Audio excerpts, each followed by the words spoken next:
Om Namo Bhagavate Vasudevaya. Om Namo Bhagavate Vasudevaya. Om Namo Bhagavate Vasudevaya. Narayanam Namaskritya Naram Chaiva Narottamam Devim Saraswatim Vyasam Tato Jayamudire. Nashtaprayeshu Bhadreshu Nityam Bhagavata Sevaya. Bhagavate Ruttama Shloke Bhaktir Bhavati Naistaki. Om Agnanatimirandasya Gnananjana Shalakaya. Chakshurunmilitam Yena Tasmai Shri Gurave Namaha. Shri Chaitanya Manobhishtam Sthapitam Yena Bhutale. Nupakadamahim dadati swaptantikam Vandeham Shiguru Shiyuta Padakamalam Shigurun Vaishnavansta Hirupam Sagrajatam Sagana Raghunathan Vitam Tum Sajivam Advaitam Savadutam Parijana Saitam Krishna Chaitanya Devam Radha Krishna Padan Sagana Radita Shri Vishakan Vitamsta He Krishna Karuna Sindhu Dina Bandhu Jagatpate Gopesha Gopika Kanta Radha Kanta Namostate Saptakanchana Gaurangi Radhe Vrindavaneshwari Vrishabhanusute Devi Pranamami Haripi Vancha Kalpatarubhyascha Kripa Sindhubhyeva cha Patitanam Pavanebhyo Vaishnavebhyo Namo Namaha Jai Shri Krishna Chaitanya Prabhu Nityananda Shri Advaita Gadadhara Shivasadi Gaura Bhaktivinoda Hare Krishna Krishna Krishna Hare Hare Hare Rama Rama Rama Hare Hare.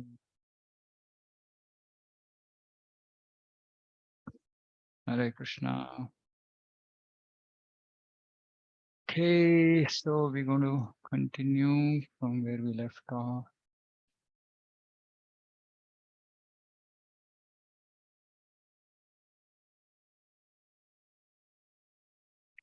We had stopped at verse 34, verse 7.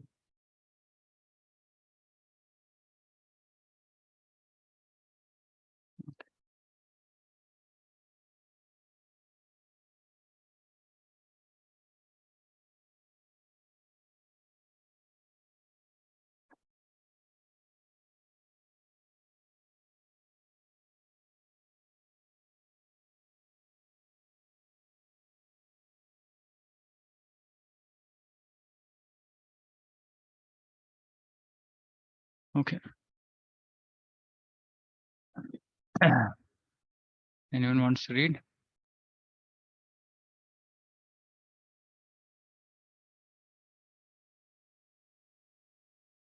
Okay.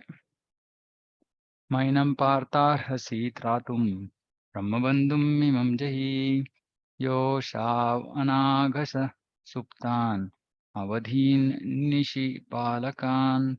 Lord Shri Krishna said, "O Arjuna, you should not show mercy by releasing this relative of a Brahmana, Brahmabandhu, for he has killed innocent boys in their sleep." Like we heard last time, Duryodhana, who was sufficiently religious, was also not happy with what Ashwatthama had done. Ashwatthama, being the son of a Brahmana, shouldn't have done such a heinous act, and he killed the 5 sleeping sons of Pandavas. So Lord Krishna is saying, Arjuna, you should not show mercy. Now, Krishna's words are always very deep and meaningful, right? So you should not show mercy is a direction, but how not to show mercy? What does it mean? Is not clear. So there will be a little bit confusion with respect to this, but a pure devotee always comes out victorious. He understands what the Lord wants. So here, Krishna is but very clear to Arjuna, saying, no mercy, no mercy. Some punishment has to be given. What that punishment is has to be determined based on Shastra, but no mercy, because he's done a wrong act, so he has to be punished.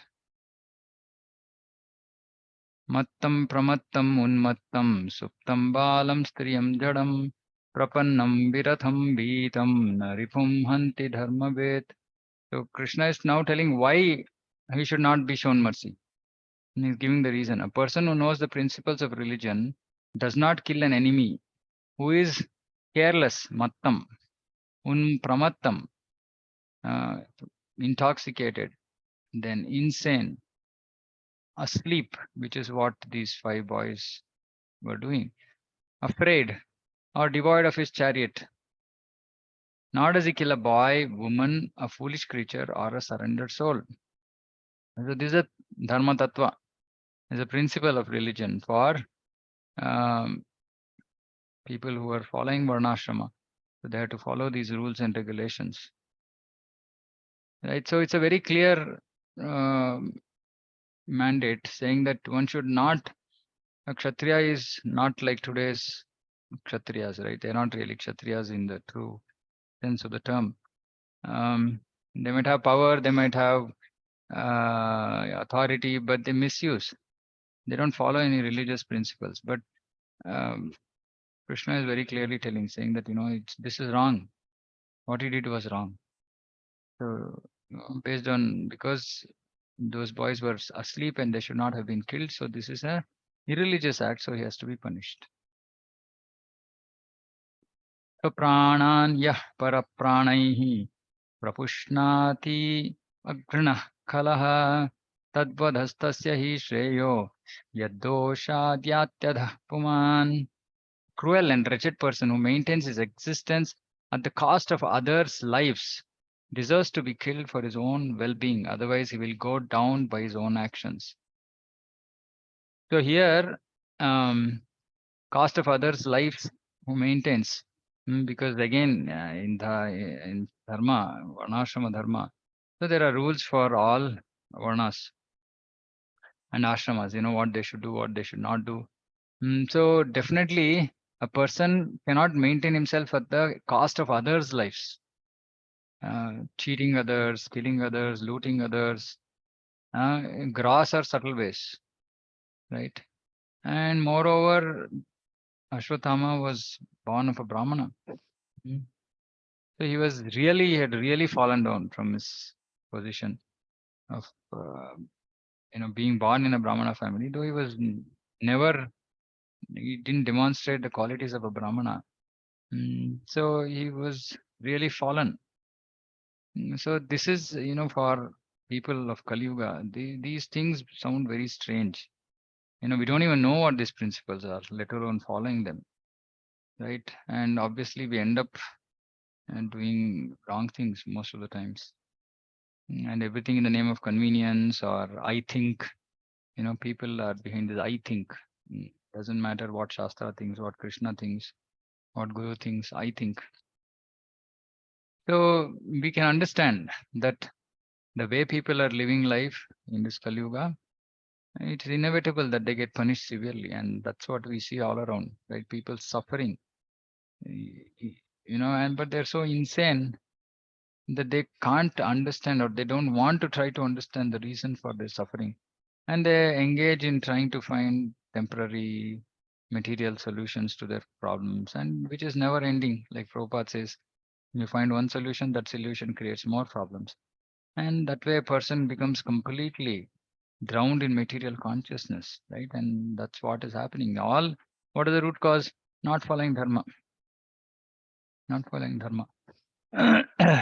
And that's why Srila Prabhupada I emphasize that the society requires varnashrama dharma, not maybe how it was followed many years back, but at least there should be one format of varnashrama dharma which has to be established so that people in general, see, we should understand, people in general, not everybody is interested in bhakti. People want to live a comfortable life, sane life. So this varnashrama dharma is a setup for that, for vritti, for taking care of your life. If somebody is interested in bhakti, then they'll come to bhakti, right? But so many people will not come to bhakti. So what will be there? How will they move forward towards Krishna? Varnashrama dharma is important. That is why today, so many devotees are sacrificing their lives, taking the risk of trying to set up a Varnashrama community so that tomorrow others may be benefited. So it's very important that dharma, that is why even Arjuna in Bhagavad Gita also, right? So he was very concerned about dharma. He's saying, am I doing sin? Is this correct to kill elders? And dharma is so intricate. Dharmam to sakshat bhagavat pranitam. Only Supreme Lord knows dharma, or his Mahajanas, 12 Mahajanas, right? Are great devotees of the Lord. So it's important. We should understand. That's why Bhagavatam says, Devarshi Bhuta Tanradam Pitranam Na Kinkaro Nayam Ranicha Rajan Sarvatmanaya Sharanam Sharanyam Gato Mukundam Paryartha Kritam. For devotees, we have to completely surrender to Krishna. Otherwise, we have 6 types of obligations, right? Deva, Rishi, Bhuta, Aptan, Ranam, Pitranam. 6 obligations. But again, this is dharma. If you don't keep up these obligations, it is adharma. That means sin, then suffering. And we have no clue about any of this. What we need to do for, you know, repaying these obligations. So even devotees, if we are not fully surrendered, if we are one leg here, one leg there, because here it's saying one who wants to get over all these rules and regulations, sarva dharman parityaja, Krishna is saying, mamekam sharanam vraja. Here also this verse is saying, sharangato mukundam charanyam, charanyam, one who is um, fit to be surrendered to, yogya, he is fit to accept surrender of people. Sharanyam, one who needs to be surrendered to. Gato mukundam pariyartha kritam. So, unless we surrender wholeheartedly to the Supreme Lord, we will still end up having, deal with all these obligations. And if you don't follow them, then it's the same thing, right? Since some might be gross, some might be subtle, but still the rules are rules. They exist. Even in Kali Yuga, they exist. So devotees have to be extremely wary. I see a lot of devotees, very casual approach towards bhakti. On one end, they're chanting Hare Krishna, but in their personal life, as in the way they live their life, go about living their life, it's very much similar to what karmis do. Very much similar. Many people don't even strictly follow rules of not eating non-prasadam, would not offer to Krishna. And the dressing sense, the way they live, pretty much, it's pretty much like non-devotees. Now, all these have an impact on our consciousness. So what is happening to our consciousness? It's not raising up. It's not raising above normal mundane consciousness. Right? So these things are important. Krishna built dharma for human society, because otherwise it's animal society. When people come to human society and become cultured, then, and cultured means following dharma, not this modern style sophistication. Like I wear a suit, boot, and I eat in hand and fork, and, I do all kinds of nonsense. This is sophisticated life. This is not dharma. This is not culture. Right? So these things are unknown to people today. And even amongst devotees, how many of us know really about intricacies of dharma? So we have to wholeheartedly surrender to Krishna, and also parallelly try to understand some of these aspects. And that is why my Guru Maharaj, His Holiness Bhakti Vikas Maharaj, so he's writing a book. There's a book which is going to come up on Vaishnava culture, etiquette and behavior. Huge, almost 130, 150 topics that he's going to discuss in detail. Various aspects about devotee, about life in general and devotee life, and how we are living a very misguided, misdirected, life, and how it should, even for devotees, how we should, you know, change our way of life. So it's important. Many people look at this as very conventional, traditional, but this was Vedic life. And only if we follow in that footsteps can we actually go to Krishna, because Krishna is the creator. Vedashta sarve Rahameva Vedya. So these things are supportive element. It's not that bhakti is independent, right? That is clear. But these support in such a way that we can actually make clear, tremendous progress. Otherwise, we make progress, but the progress is so slow that we cannot actually say that we are making progress. And this is something which actually agitates. It should agitate a devotee, positive way, saying that I'm not making progress. I've been almost just like my bhakti has just been as it is, for the last 6 months, 1 year. And we should get agitated and try to find solutions, saying that why am I happy with status quo? And then when we go into the nitty gritties, we understand saying that actually the bottom line, actually the root cause is the way we are living our life, because we are doing tapa, we are doing whatever we need to be following, but the way we are living our life, which is constantly affecting our consciousness, is far away from what a devotee's life needs to be, and hence we're not making progress. Prabhupada said, read at least 1 hour, or if somebody wants to really make tremendous progress, 2 hours every day, even Bhagavatam. Who has time to do this? Why? Because we are living in this fast-paced madness of modern day society. So these things are very important. Anyway, I'll go in some tangent. Um, Pratishrutam cha bhavata panchalyai shunvato mama aharishe shirastasya yaste manini putraha. Furthermore, I personally heard you promise Draupadi that you would bring forth the head of the killer of her sons. So Krishna is reminding Arjuna, now you need to take a decision. It's pretty complicated. One side, Ashwatthama has not followed religious principles. You need to kill him. On the other side, you also told that bring, no, same side, you also promised Draupadi that you're going to kill her. But then there are other considerations. तदसौ वध्यतां पापा आतताय आत्मबन्धुः भर्तुश्च विप्रियं वीर कृतवान् कुलपांसनः. This man is an assassin and murderer of your family members.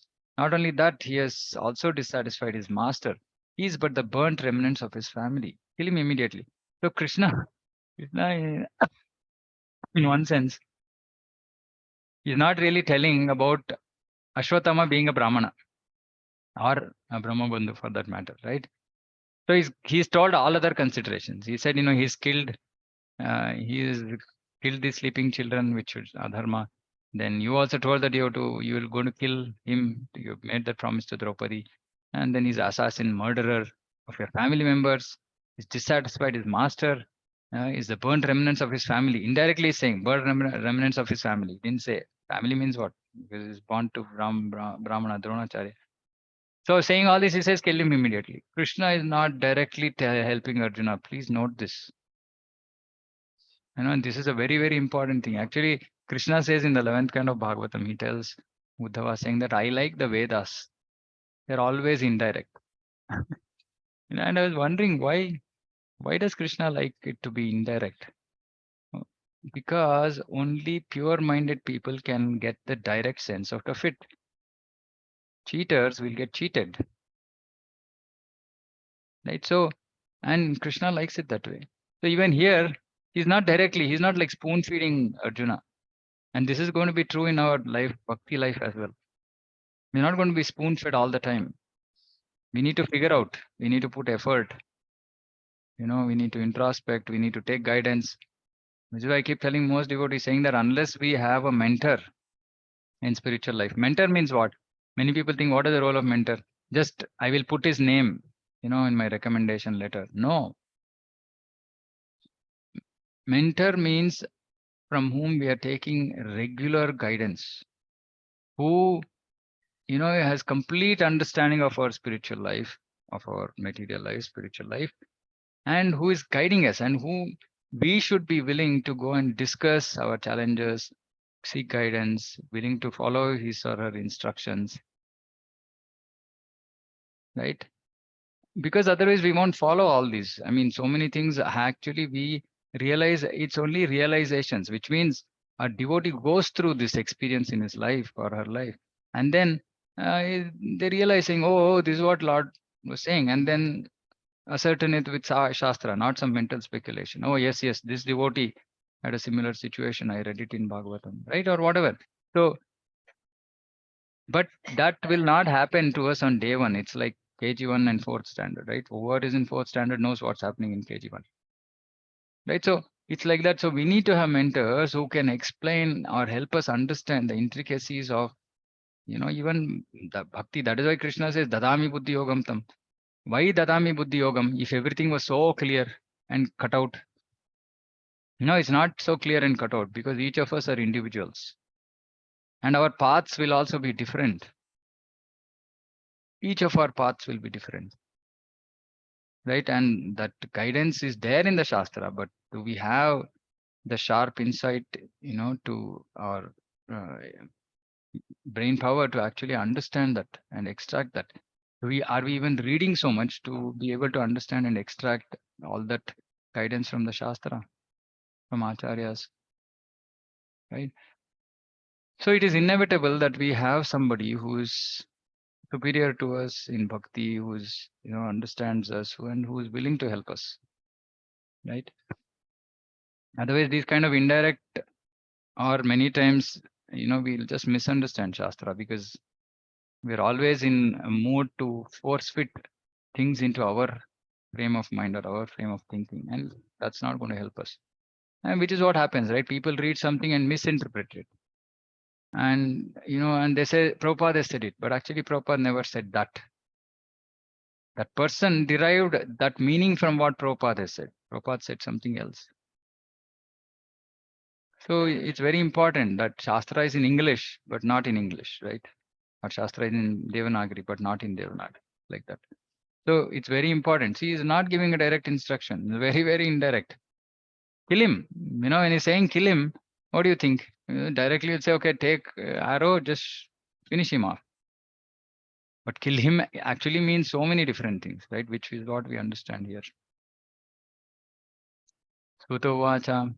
Evam parikshata dharmam partha krishnena choditah naichadhantum gurusutam yadyapatmahanam vahan.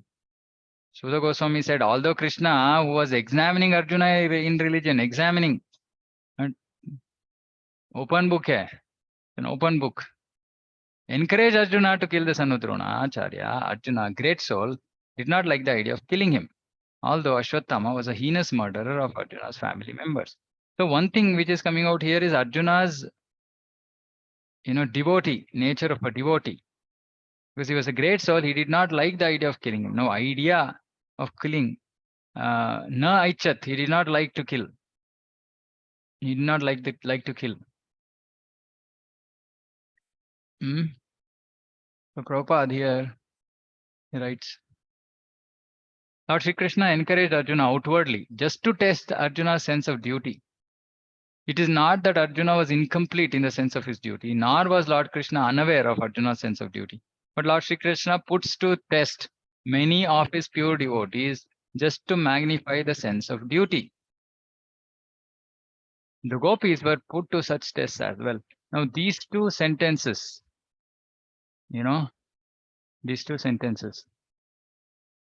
anybody who is troubled by their troubles in life, oh, I have so many problems, I want to make progress, but I'm not able to, I'm struggling. So many other devotees are living so comfortably and doing their bhakti. We should just think about gopis. What is their position? They love Krishna so much, they want to serve him so nicely, so openly, but they cannot. They cannot serve him openly. They cannot even see him. Right? They're always concerned, oh, my elders, in-laws are there, they're looking at me. How can I look at Krishna? They can't even see Krishna. Right? How much trouble they're going through just to go meet Krishna, serve Krishna.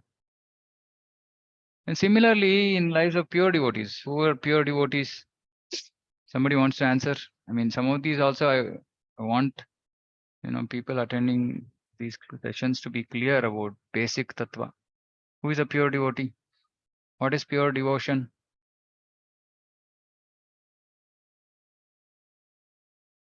Hare Krishna.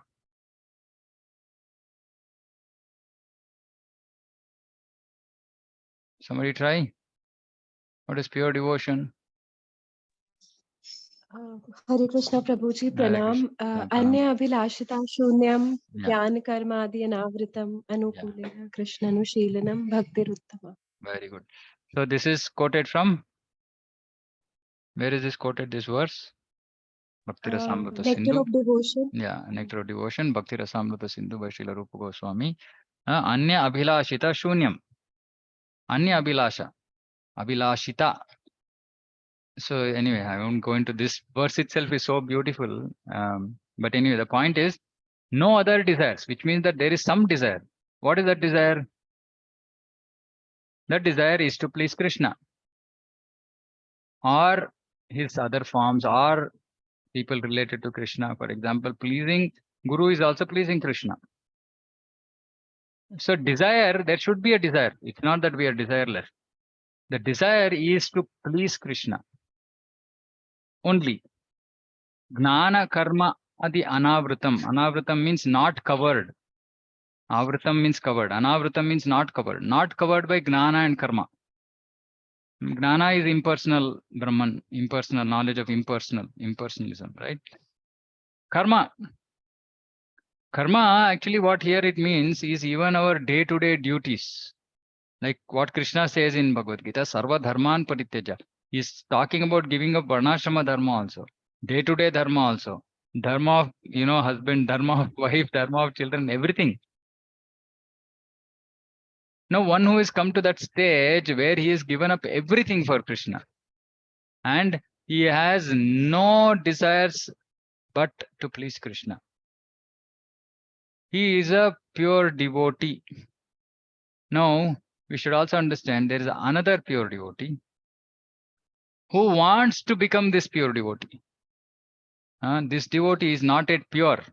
He is in the first standard of that college of pure devotional service. But he wants it very sincerely, clearly, without duplicitousness. He wants to become a pure devotee and is working towards it. This devotee is also considered as a pure devotee. And the Lord tests all these devotees.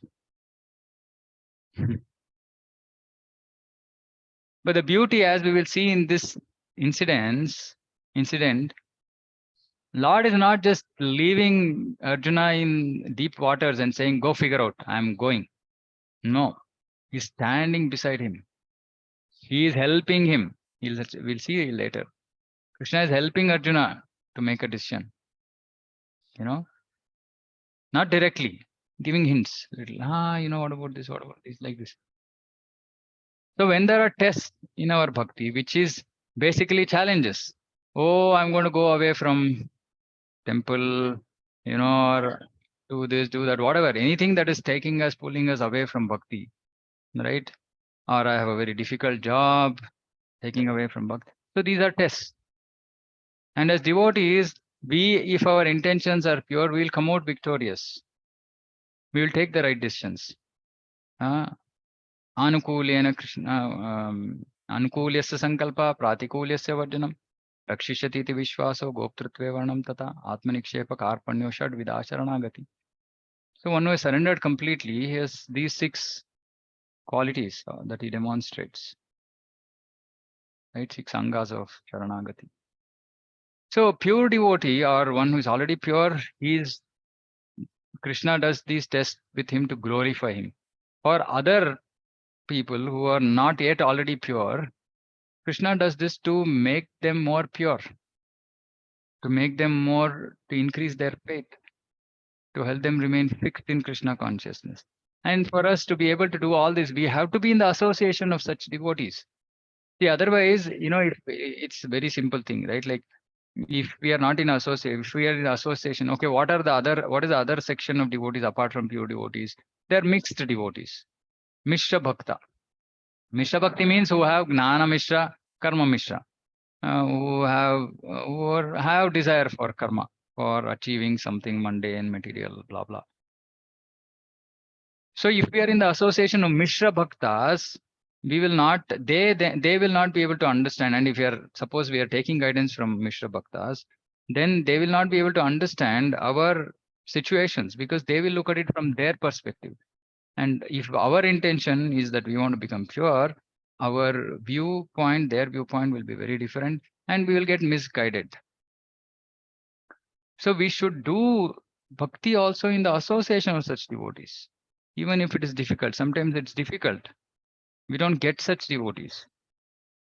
Generally people around us are mostly devotees have some material desire or some, they're not, and maybe it's not their fault also. They're not even hearing properly, right? Because today our Shravanam, if you actually read Srila Prabhupada's books, it's going to knock off all Gnana Karmadi, Anavratam. It will become automatically uncovered from Gnana and Karma. But people don't read Prabhupada's books so deeply. And they don't hear, and even if they hear, most speakers today in ISKCON they're wary talking about these topics. They feel people run away. Oh, this is all for very high devotees. Let's not discuss these in normal our Sunday feast classes. So where will you discuss them? So, it's very, very important that we understand these concepts. Like, so pure devotees, our aim has to has to be a pure devotee, and we will associate with pure devotees also who have certain similar desires, right? And we work towards it. We work towards it. And for such people, Krishna will test them. Please note this. I mean, Krishna will test, and we should see the test. And sometimes these tests are very difficult. They are long drawn. They're long drawn. It's very easy if suppose say, okay, we have a test and 1 week, okay, done. No, sometimes it goes on for years. But if we are really, sattvic, and if you're not on the Rajas or Tamas platform, we will see, okay, from when it started to now, how much progress, how much closer have I gone to Krishna? And we'll see, wow, tremendous. If for this situation, I wouldn't have been able to go so close to Krishna. Right. And I'm sure I know of devotees here who've gone through difficulties and they vouch for it, right? These tests will bring us closer to Krishna.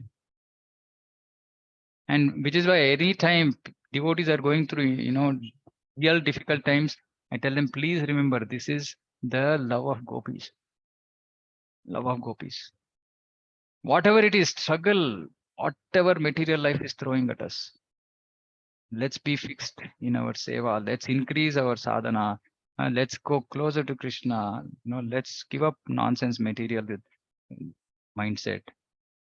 And then we will go closer to Krishna. And that's what we all want. But the problem is we want it the easy way. And that's not going to be available. And there is no easy way in bhakti. It is susukham kartum abhyayam, easy to perform. But these tests are not easy. And somebody came and told me, Prabhu, I have a very small desire. What is it? I just want everybody in my house to be happy. I said, oh, not a small desire. It's possibly, bigger than if you had said, I want to conquer Swarga, possibly it would have been possible. But it's not easy. It's a small desire. I don't have any desire for any money or position. I just want this. Any small desire puts us away from classification of pure devotees. So Prabhupada is saying, that is why, see, please read Prabhupada's purport. See, just 5 lines, it's so, it just shakes us up, wakes us up. Prahlad Maharaj also was put to such a test, which now next week, we'll hear more glorification about Sri Prahlad Maharaj and Narasimhadev. All pure devotees come out successful. This is the beauty. Prabhupada is saying this. There is no maybe. There's no maybe.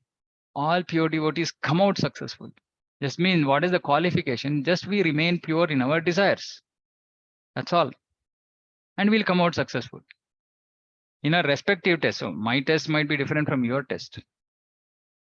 But why the test will be different? Because our anarthas, our material attachments, which we want to give up, are different. So different situations will be created for that. So it's beautiful. I mean, see, this is the beauty about Krishna consciousness. When we start seeing Krishna's hands in our life, first is we become free of anxiety. Okay, Krishna is pushing me. It's Krishna's desire that, I have to go through this situation. Okay, what is it that I need to learn? What progress should I make? Not that if I make this progress, Krishna will take away that problem. He might give something else. But that's okay. If I learn this, if I can overcome this anartha, I become closer to Krishna. I become more purer. Okay, I'm ready for the next one. Kunti Maharani said, let all those problems come again. Why? Because we'll be able to remember you. Remembering Krishna is what is important. How we remember, easy way, difficult way, whatever it is, whatever is most suitable for us. Krishna knows best. So beautiful purport, right? I mean, such purports we have to recognize, and that is why make notes. Make notes. These notes are, I mean, I've seen this, it's invaluable. Whenever if I'm giving class or if I'm reading it, and some of these statements just strike such a deep, they make such a deep impact. So please, okay.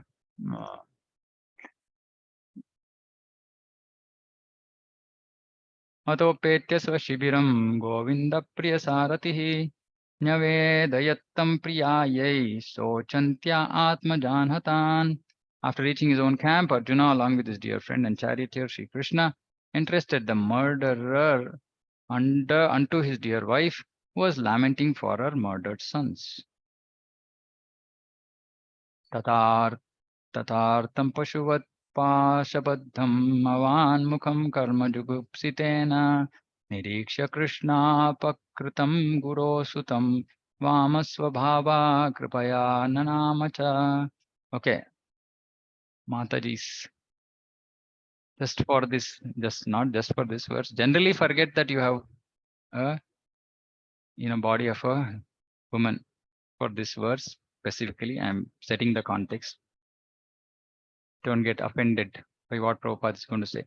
Sri Suta Goswami said, Draupadi then saw Ashwatthama, who was born with ropes like an animal, and silent for having enacted the most inglorious murder. Ashwatthama also knew. He became silent, saying, oh, what a nonsense. Due to her female nature. So there is a female nature, right? We all know that. And due to her being naturally good and well-behaved. This naturally good and well-behaved is not necessarily only a female nature. It is another nature, another characteristic. He showed him due respects as a Brahmana. So there are two qualities here, two reasons. One is female nature, and that there generally she was a naturally good and well-behaved person. She showed him due respects. Okay, so Prabhupada is writing here. Women as a class are no better than boys, and therefore they have no discriminatory power like that of a man. We've heard this. I mean, we are not new to Krishna consciousness, so it may not like really, surprise us, but we should note this, right? Especially devotees who have, taken a female form, right? We should just understand, yeah, why have I taken a female form? Because I wanted to take a female form, so I've taken a female form. And with that female form comes all these, conditioning, which comes with that body. And with the male body, there are other conditioning, right? And Prabhupada is saying that specifically because this verse is about how Draupadi dealt with the situation. So there are two things Prabhupada is saying in this sequence of verses. One is that Draupadi is a devotee, right? And eventually attributes her action to her being a devotee, right? But here he is also pointing out how we should subdue our natures. That's why Krishna says in Bhagavad Gita, Traigunya Vishaveda, Nistraigunya Bhavarjuna. Many times, we get bound by this nature that we have acquired. Whatever, be it women, nature of woman, nature of man, Sattva-guna, Rajoguna, Tamoguna, we get bound up by that nature.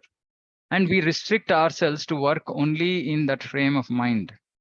Of course, see, there is Varnashrama, which is clearly saying what is the dharma to be followed by a Stri and Purusha, because there has to be clarity and distinction. But even in our own nature, we should transcend the nature. When we do bhakti, we automatically transcend our nature. Not that we give up our nature as a woman, but we give up the weaknesses or those aspects of nature of a woman which are not favorable, right? Which are not favorable to bhakti. So one of the most important things which is generally quoted is that women are emotional. They're not rational, they're emotional, and men are rational. And this is the nature of the human body that we have possessed, right?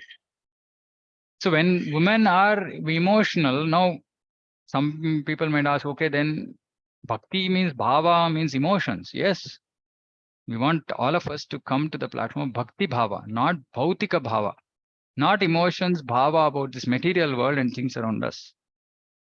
Right? So here Prabhupada is specifically talking about how there is no discriminatory power. Why there is no discriminatory power? Because it is overpowered by emotion.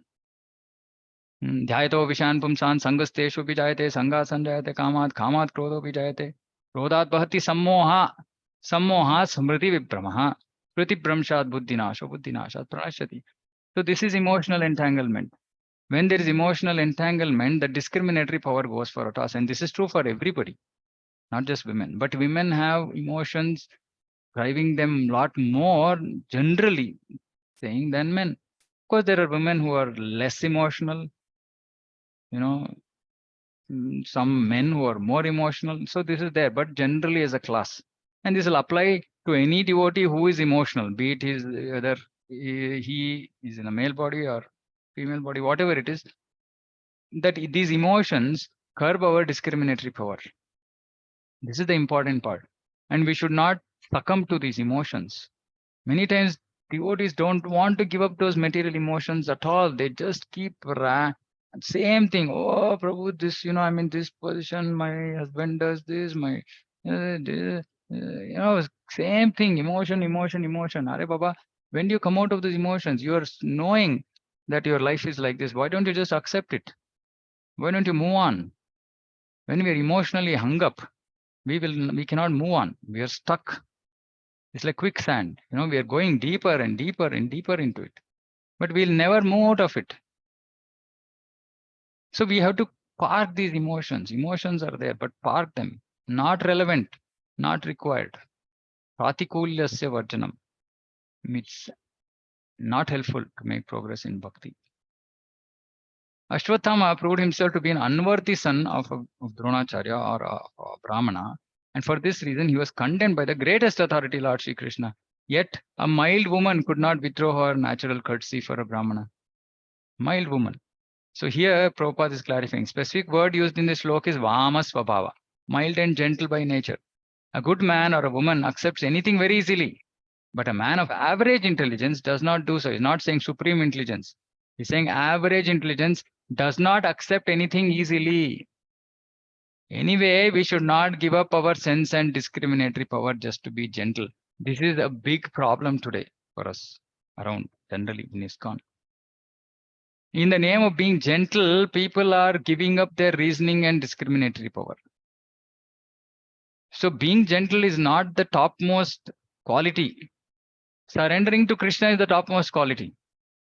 And in the process of, during the process of surrendering to Krishna, if we are not going to be gentle, or situation demands us not to be gentle, it's fine. It's not the topmost criteria for going back to Krishna. So we should never give up our reason, meaning reasoning ability. We should not give up reasoning and discriminatory. Okay. And this I tell to most devotees. Okay. Initiation. They just close their eyes and say, okay, this is what it is. What is the reason? Why?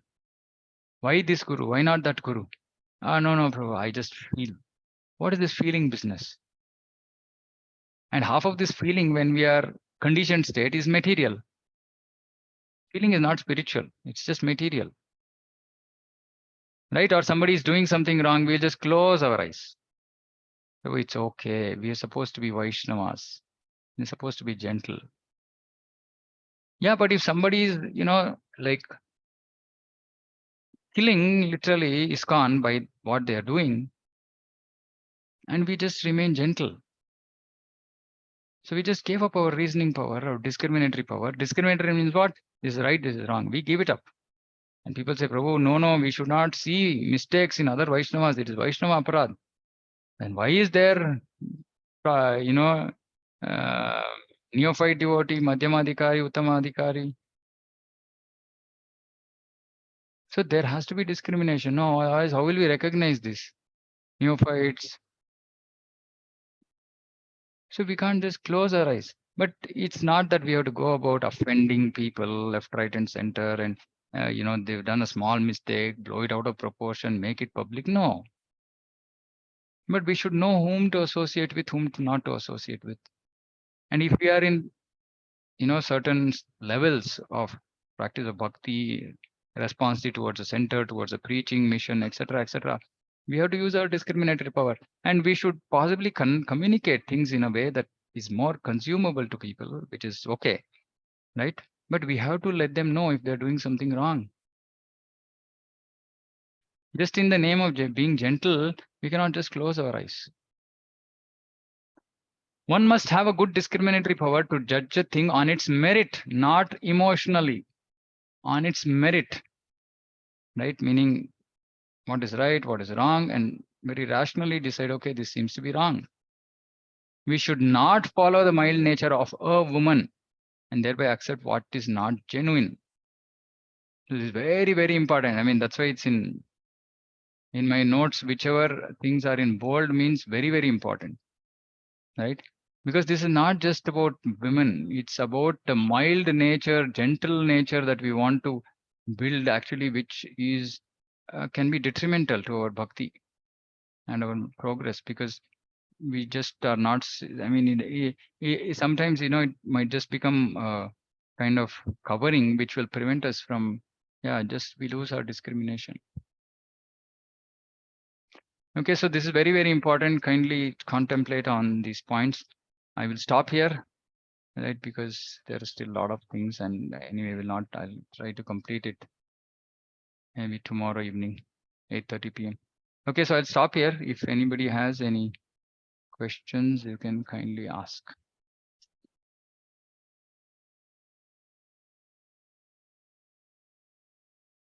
Prabhuji, here Mother Draupadi's offering respects to the Brahmana was wrong in a way. That is why this purport has Yeah. this. Yeah, it'll come. Actually, the next few verses will conclude this topic. But like I said, there's still almost 7-8 verses which we'll not be able to complete. So I'm just stopping here. Yeah, so we will get a complete understanding of what should have been done by the end of this chapter, right? So yeah, but at this point of And time, Prabhuji, one more. at this point of time, the behavior she demonstrated, Prabhupada is analyzing only from one angle. He's not still analyzed it from her being a devotee, right? Because Prabhupada is making a point at this point of time, saying that we should just not be carried away by these emotions. We should have discriminatory power. Yes, that's one side of it. There's other side of it, which is we are also devotees. And how do we combine these two is something that we'll discuss. Yeah. Yes, Prabhuji. And Prabhuji, one more thing, in the previous verse, we were talking of the test and trials in the life of devotees. So, Prabhuji, it's like the tests are in the form of like something like illness, mental distress, Anything, and anything. Yeah. sometimes the situations that are really unfavorable to practice your devotion. And if Yes. you uh, go through that and then you make progress, it's like Yeah. that. Yeah. Mm-hmm. You've experienced Okay. it in your life. So, yeah. So this is what it is. These are the tests. Test is anything which is looks like an obstacle to our bhakti. Right? And people who actually identify that, many people are actually, okay, difficulty, theek hai. Chalo, few days I'll just take it easy till this problem gets over. No, that's not pure devotion, right? Haituki apratihata. So when anything which is pulling us down from our current sadhana levels, seva levels, is a hindrance, and that can be seen as a test.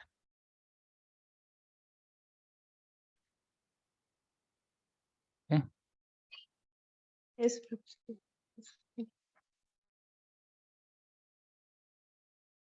Anybody has any other thoughts, questions? Okay. So thank you very much for joining. So we'll again meet Krishna willing tomorrow evening 8:30 p.m. 8:30 to 9. Yeah. Vancha kalpatarubhyascha kripa sindhubhyo cha patitana pavanebhyo vaishnavebhyo namo namaha. Nandakoti Vaishnava Vrinda ki jai. Jagat Guru Prabhupada. Okay. Hare Krishna. हरे कृष्ण दंडवत प्रणाम।